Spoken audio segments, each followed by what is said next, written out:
পুরো ভারতবর্ষ এবং পুরো এই রাজ্যে সবাই আমরা জানি যে বিগত 24 মাস ধরে 2 বছরের মতন হতে গেল মণিপুরে একটি বিশাল সংকটে মণিপুরের মানুষরা দাঙ্গায় এবং রোজ তাদের পেছনে তাদেরকে গুলি মারা হচ্ছে, রোজ মেয়েদেরকে নৃশংসভাবে মেয়েদেরকে নগ্নভাবে হাঁটানো হচ্ছে, রেপ করা হচ্ছে।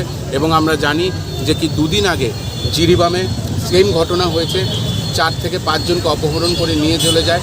কিন্তু আমরা দেখেছি আমাদের প্রধানমন্ত্রী শ্রী নরেন্দ্র মোদী উনি চুপ, আমাদের হোম মিনিস্টার অমিত শাহ উনি মণিপুর নিয়ে কোনোই কথা বলছে না।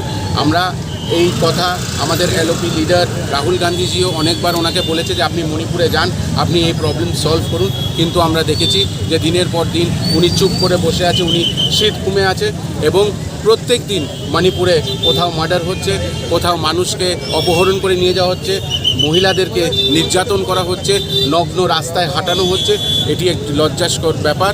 এবং সবচেয়ে ইম্পর্টেন্ট কথা, এটি গভর্নমেন্ট রিপোর্টসে দেখা গেছে যে এখন পর্যন্ত 60,000 লোক বেঘর হয়ে রয়েছে, 317 জনের মতন এখন পর্যন্ত মারা গেছেন, মার্ডার করা হয়েছে, আর 7,000-এর থেকেও বেশি লোক ইনজোর্ড। তো আমরা ধিক্কার জানাই এবং আমরা অতিসত্বর রাষ্ট্রপতি শাসন চাই ওইখানে।